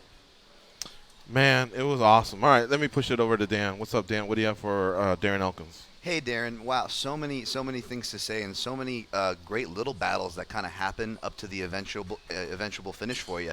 And from the broadcasting side, Joe Rogan and Dominic Cruz did a really good job of kind of parlaying that narrative. Despite whatever the odds say, you wouldn't have never known that by the way they were calling the fight. And even though you had a rough first round, they were always explaining that, Darren Elkins is in this fight and his world is the grappling, and that, Mirsad, even though he's winning, could be making a mistake by kind of letting Darren into the grappling. And kind of like you just said, Darren, to George's question, there was a point where, you started kind of stuffing the takedowns in these scrambles and stanzas. And let me just say, Darren, as a kind of as a catch wrestling and a wrestling base, favorable guy when it comes to grappling, I really love to see guys use cradles. And, correct me if I'm wrong, I don't even know if you remember, it's unfair of me to point to one particular battle, but it was toward the end when you got the finish where it looked like Mirsad tried to take you down, and not only did you stuff it, but you kind of parlayed it into a cradle just to stifle and get around to, his far side and get, win these little battles. And a lot of people miss these things, but a reason why, not just saying this because you're here, but your style of fighter is one of my favorite styles to watch is because you come back from adversity. So, I mean, maybe you can't speak to the cradle per se in the fight, but did you feel yourself winning these kind of small scrambles and make that into your game plan as the fight kind of kept going? Yeah, I started feeling myself, I got a reversal in the second. I stopped a couple of his takedowns. I just missed taking his back in the second. I started feeling myself, instead of losing every position, winning more positions and more positions. And then in the third, he started going for the takedowns. I started stopping his takedowns on the cage, stopping his takedown in the middle of the cage. And I felt like if I kept on doing that, it was going to gas him out, and he was going to lose confidence, and I was going to get more. So I knew that I had to do that in the third. He took me down, and then he gave me an opportunity to push off the cage, lock up to the knee bar. Mm-hmm. I went for a heel hook, turned it into a knee bar. I didn't quite have it, and I knew I didn't quite have it. Right. So I knew I had to transition to the top. So I'm like, all right, I lost this. I'm not going to go for broke because I don't have the knee bar. His knee was a little too high. I mean, too low. It was too low. So I'm like, I don't have the knee bar. I'm just going to go for the reversal. And that scramble ended up where I was on top of him in a front headlock, taking his back, throwing those knees, and that just changed everything. So, yeah, it was just a lot of little battles. I'm glad. The whole fight. I'm glad you highlighted that too, and especially as a leg lock fan, that was great. You knew exactly when to bail and to get up. And I guess in a less technical sense, essentially, to the listeners, the reason why I love a fighter like Darren Elkins, I'll use the words of Robert Follis, a great coach at Extreme Couture, lucky enough to work with. He's former Team Quest, and Robert always has this saying of no matter what the fighter, no matter what the style, everybody picks up the pack, and everybody eventually has to put down that pack, right? And depending on your style, you can pick up a heavier backpack. Sometimes you can kind of run farther. But eventually, everybody has to put down that pack. Now, there are guys like Darren Elkins that no matter how far they run with that pack, Darren Elkins is going to be right there to pick up the pack when they put it down, because we've all been to school, right? What happens when you put down that backpack? There's that moment of, I'm tired. There's that little break. There's that little, I just got free of this backpack. And you saw Mirsad Bektik have that moment when he thought he freed himself of the backpack that was Darren Elkins, and that's when Darren, got his finish. So, Darren, that was beautiful. Thanks for coming on the show and sharing us with your experiences. Yeah, no problem. It's always a pleasure. Darren, one last thing here. A lot of fighters, when they lose a fight, they'll tell us, hey, losing's the best thing that ever happened to me. I mean, you said it yourself. You were losing going into the third round. So even though you came out with your hand raised, I guess what would you want to address going forward that you learned from this fight, even though you didn't technically lose it? I didn't lose this fight. I mean, obviously, I got some areas I need to still clean up. My stand-up needs to get a little bit better. I'm making improvements. And my wrestling defense, it's tough. I mean, yeah, he is. I didn't have the greatest fight. I had some good areas, but I'm going to go back, look at the more of the tape, and make some adjustments. I mean, I'm not totally happy with the fight because I obviously was losing the first 2 rounds that bad, and I don't like that feeling. But, I mean, obviously, when it comes to guts, when it comes to fucking pure balls, I mean, I'm always there. And I have a chin. You can't just put me away. If you don't put me away, I'm always in a fight. That's always the thing. Man, yeah. I really like when you are the initiator of the grappling because it just seems like those scrambles, man, it's just amazing how you're a step ahead of quality fighters, because Mirsad Bektik is a quality fighter, and yet I felt like there was times in the scrambles where you were creating more opportunities for yourself, even though a few of them hit, some didn't. That positioning was really, really important. I think you were frustrating him a lot. But I love it so much when you are the initiator of the grappling. Definitely. I mean, those are that's my bread and butter is the scrambles, even just from the wrestling or the jiu-jitsu. I mean, my jiu-jitsu a lot of time is really underrated, and people don't understand how hard you got to work to grapple with me. And it just wears them out.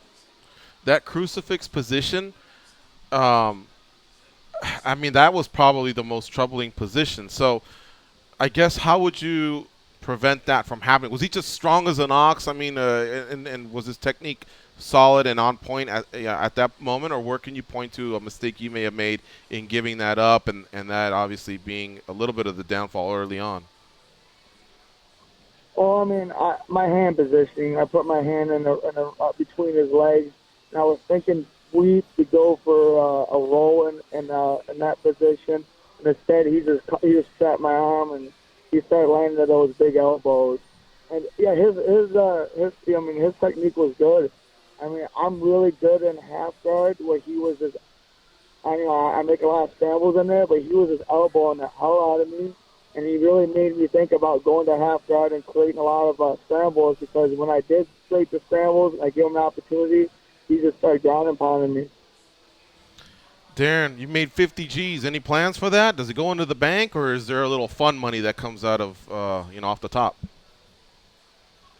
Most of it's going to the bank, man. I mean, I like hoarding my money. I'm a big hoarder, so yeah, I'm just gonna save up my money and enjoy life. I might do a little trip or something, but not too crazy, That's what's up.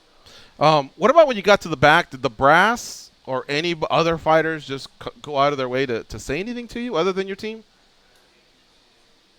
Yeah, man. I mean, a lot of fighters. I mean, I can't really think. I've seen the Diaz brothers. They came up and they told me congratulations.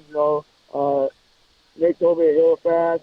And Nate told me congratulations, good job. So I mean, I had a lot of fighters come up to me and told me how freaking unbelievable that fight was. I'm telling you, there was 13,000 fans there at the arena. And every single one of them probably would have lined up to shake your hand because you really made the night worth it. Like part of that ticket, that the money they spent on that ticket or their food and their drinks, you made it worth it. That was an incredible moment, man. Seriously, thank you for that. Thanks for always doing the show. And, go enjoy some time off, brother. Always a pleasure. I appreciate it, guys. All right, Darren. Take care. Thanks. All right, bye. See ya. That's Darren Elkins. Thank you again for his time coming out that fight. We're going to go to a break right now. When we come back, we'll take some calls and cover the last part of UFC 209. You're listening to MMA Junkie Radio on Sirius XM Rush 93.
got that thing that I've been looking for. Been running around for so long. Now I got you, I won't let you go. They were forged from the same ball sack, but act as though they've never met. They are the brothers Garcia, Gorgeous George and Goes. All right, guys, it is Stun Gun Monday. We started off by going straight into UFC 209. We've talked about a lot of things, but we have a few minutes here. We will talk to Oreo from Alberta, Canada. But what happened over the weekend, man? What just pissed you off? You need to get it off your chest. This is a civilized world. You can't just go up to people, confront them, throw a drink in their face, push them down, or whatever. It just doesn't work out. So what you can do is you come in on a Monday and you stun gun them on MMAjunkie Radio. I'd rather have a drink thrown in my face though than get stun gunned. You would? Ah, wouldn't you? Well, what if you have an expensive outfit on? Like I Jay, guess. he's What am I, rocking a Sidney suit. Mancini? Man, he wouldn't be too thrilled right now if somebody threw a drink on him. Well, he wouldn't be too heavy, but well, okay, all right. So what happened? Me, I have two. So you want me to go last? No, go one, and then we'll finish up with you. All right. All right. But by the way, before we forget, we can't let this happen. Ryan Stoddard, thank you for the tickets to UFC 209. Not only did we get in the building, they were great tickets. Really, really We good went tickets. in through the Bud Light Lounge, so that was cool. And then we noticed that right below the Bud Light Lounge, I mean, we were a 50-yard line about 20 rows up, so just a perfect view into the octagon. It was great. That screen upstairs, though, or above, is so badass that I found myself looking at that a lot. We had a perfect what are you gonna view. do? You could have just watched into the cage. You could have. It's just that thing was so awesome. Well, there's the two turnbuckles, the posts, and then the big old fat cameraman, his jelly rolls are hanging out on either side. So once you get blocked by that, you find yourself looking up, and then to go up and down, it's just not going to work. So sometimes you just get used to looking up. But either way, it's a great ticket. That's the one thing that I will say, even though Dana White says in-arena experience is out of this world, it really is because of those moments I talked about describing, Elkins' comeback and the fans and this, that, whatever. But as far as the viewing pleasure, there's other sports that are way better. But go ahead, Gus. Yeah. Go ahead. I'm going to go with, I went to get breakfast on Saturday morning for us. And I make my order, and then I go do some shopping because it's a grocery store. And then I come back to get my order, and I'm waiting with 4 other people. 3 white guys and 1 Asian lady. Okay? The lady comes with an order. You can already tell it's in a bag. Looks at us all, and then looks at me and goes, "Breakfast burrito?" And I mean locks on right to me. Like, for sure. Like a fighter pilot when they lock on? Yeah. For sure that dude ordered the burrito. He loves burritos. Mm-hmm. So then I kind of give her a look like, no, it's not me. You're going to have to move on to one of the other 4 gentlemen who would never order a burrito because they're not Latino. And then she has the nerve to do it again. Like, hey, in case you didn't hear me, breakfast burrito? And then even kind of sticks her head out like, I'm talking to you. Right. So I had to go, it ain't me. I got the regular breakfast. I have an omelet or something like that. I don't know what I ordered.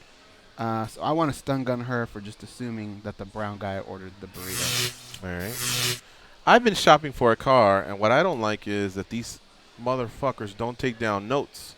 You should take down notes of your conversations. That way when you offer someone something and say, you've gone back, talked to your manager, guess what, the offer improved. It ain't higher than the one previous. That happened to me over the weekend. They said, George, I talked to my manager. We pulled some strings. I'm going to bat for you. What would you think of? And he actually gave me a higher number than 2 days before. That's stupid. I couldn't believe it. I was like, I was more mad, not at the offer because it was still above what what my ceiling is. So I wasn't so mad about that. I was mad that either he's so dumb that he doesn't do his own homework to remember what he tells me, that he's going back and he's going to bat, and all that stuff, or that he thinks that I'm so dumb that I wouldn't catch that. So salesmen out there, when you're in the middle of those types of transactions, come on, man, write down some notes. Don't get carried away with words with friends or other stuff. Look at your phone. Look at your laptop, whatever it is. Look at your notes, and then go back there and be a salesperson. All right. Dan, you got one? All right. I guess I'll go with this. I'm going to stun down kind of a two-parter. Comp drinks. I know. Follow me. Comp drinks and having friends like Jason Ford. As at the MMA awards, and I didn't realize they put this like wristband and whatever, and like it was like comp drinks, at least to a certain point. And being a Vegas local, first of all, like I worked at the Strip and did valet and all that stuff and security, and I'm over it. I don't come down here unless it's for you guys' show or like fight weeks in town. It's something to do with that. It's the only reason why I come down. And the good thing is I don't get to drink that much because usually I'm the kind of guy, like I actually get to sip on a whiskey neat, no ice, no rocks, nothing, just sipping on it neat like a gentleman.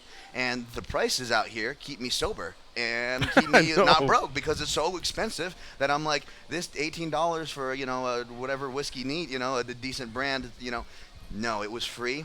So Jason's like, hey, I'm gonna grab you a free drink. What do you want? I said, one neat shot of whiskey. He goes, all right. Can I get a double to the bartender? The bartender goes, so not all Jason Ford, aka Bill Cosby's fault, but the bartender gives me 2 doubles of whiskey. So now I ordered 1 drink, and now I have 4. Multiplied by 4 heavy because it's 2 doubles of whiskey when I only ordered 1 shot, neat just to coast on. And Ford had me shoot. He wanted me to shoot both of them down, but I was able to bargain with the man. Yeah. I was like, these are doubles. So I was like, how about this? I'll shoot 1 double down, and I'll just sip the rest. And oh man, I barely ate last week. He was looking out for you though. Was, you don't often have a chance to splurge, so he was getting you multiple shots, being that it was on someone else's dime. The only backside to it is the driving part of it, but I don't know. You didn't like that? I had to do laps around the Strip. I had to do it's not all his fault, but whatever was in those glasses he gave me must have been super powered. Perhaps it was the sleep deprivation. Perhaps it was the empty stomach. But Mr. Ford, you gave me a special drink, sir, and I had a good time. No, all fun. So don't stun gun Ford or the bartender too hard. But yeah, the comp bar is a dangerous place to hang out. There's my stun gun. Let me interject stun gun Ford just because that's fun. Okay. Yeah. All right. All right, Goes, you have a theory? Yeah, I have a theory. Whenever it's free drinks and somebody brings you more than what you ordered, my theory is this. They don't want to tip the person to come back and then have to tip them again. So what they do is they order a lot. That way they don't have to go back and tip the guy And they just twice. do the 1 tip? Yeah. I'm not saying that's what Ford did, but I've seen people do that. Okay. All right. You said you have a second stun gun? Yeah. This morning, I was supposed to wait for somebody to come to fix a glass window in our house. They told me, what's the latest you could stay at the house? I said, 8:30. I have to get here to do prep stuff. They go, guess what? Our guy says 8:30, but he's usually there. Like, don't be amazed if they're there at 8:10. I'm like, cool. Nobody showed up until 8:30. I pick up my phone. I go, look, I told you guys I'm on a strict schedule. Where are you at? They go, guy's he's right around the corner. Right. Waited about another 15 minutes. I don't know what corner he was talking about. Mm-hmm. He never showed up. I had to call and cancel. I ended up coming here late because of that, and my work suffers when that happens. So, F them. So stun gun, people that don't make appointments on time. Yeah. All right. Victoria, you have a stun gun, or you passing for this week? I have one. All right, let's hear it. It's my yoga instructor. That bastard. I was 2 minutes. Boy or girl? Female. All right. Hot yoga. She's cute? I was 2 minutes. No, not really. She's like said she was hot. Super skinny. You just finished super saying she was skinny. hot. Oh no, hot yoga. No, like it's the Bikram. So I was 2 minutes late for the class. She would not let me in. Oh, she's one of those. Yeah. Oh man. But I went to go eat at this place next door called Piece of Cake. I think you got made up for it. Yeah. You asked me one more question. Why is it? Because you open the door and all of a sudden the hot room it messes with the temperature, or she just wants to, like, is she real, traditional or stickler? Does she ever give a reason? I think she's just anal. Starts. Nobody is allowed in the room. All right. Let's do 2 more calls and we'll get out of here. Oreo, he's been waiting the longest. What's up, Oreo? How you doing? Hey, guys. What's up? What's up, man? What's up, dog? Hey, I have a stun gun, actually. I want to stun gun all the fighters this weekend that whenever you're given the question, who do you want next, and they say, whoever the UFC gets me, or whoever, I'll fight anybody, stun gun them, please, because you're not going to gain anything. You asked me one more question. Why are they doing that? Yeah, I agree with you, Oreo. That's the biggest platform you could have in this sport is to win a fight, on a pay-per-view, the UFC. And that's when you can kind of direct your career and maybe start to get shortcuts to a title fight. That they've proven that that's the recipe. That's what they want. They want talkers. They want they want matchups being created. There's continuously people that just won't do it. So I don't get it. I'm pretty sure that deep down we're all in it for the money at some point. Some more than others. Some wake up thinking about money. Others realize it when they've done 18 fights and their body's breaking down. They're like, shit, I should have saved for more because now what am I going to do, you know? But anyway, I hear you, Oreo. Good one, man. Yeah, man. Hey, I just wanted to thank you guys for doing that breakdown. I won a lot of money last weekend. Even though the main event, I liked it because I got Tyron Woodley by decision for plus 250. So nice. Even though everybody around me thought it was boring, I was excited. I was very excited. So, and the Daniel Kelly play too. I got him for like plus 275 because of your breakdown as well. So just want to thank you guys, and hopefully you guys do more betting breakdowns, and if you could, insert some prop bets too. All right, Pimpin', you got it. Nice. Yeah, thanks, man. All right, take care. Thanks, Oreo. When he won, he said he was excited. Do you think he went, yes? Like one level higher than his normal. Fantastic. Yeah, okay, good. All right. I was going to say a post-fight speech that gets Oreo excited definitely deserves some points then. For sure. Dean in Georgia. What's up, Dean? How's it going? Two real quick. I know I don't have a lot of time. So if they just recently booked Jacare and Whitaker, and we know that GSP's fighting, so what's next for Yoel? And then did you use your brother's advice in going with all the underdogs on 209, or was that just 208? Because if so, if you'd have went with 209, you would have made a lot of money. Maybe goes was meant for the next card. I took my own advice. How's that sound? I did mean for the next card. I took my own advice. I did hit a parlay, and I was real close to hitting a monster parlay. But yeah, I did really well.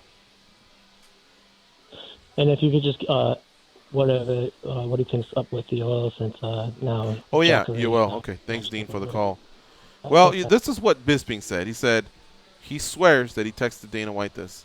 I'm gonna fight GSP. I'm not gonna take much damage, and after I beat him, give me Yoel. I'll even do it within 6 weeks.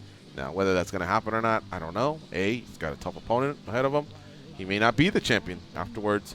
But if he is, I just don't know that it'll be that quick of a turnaround. Maybe it will, maybe it won't. I don't know. I think Yoel is going to get paid to sit on the sidelines, just wait for the winner.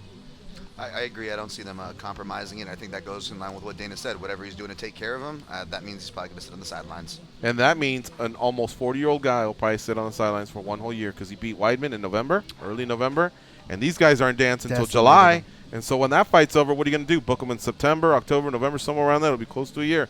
Just shouldn't happen like that, man. The guy earned his spot, whatever. I guess they gave GSP the 4-year hallway pass straight to a title shot in the division that he had nothing to do with.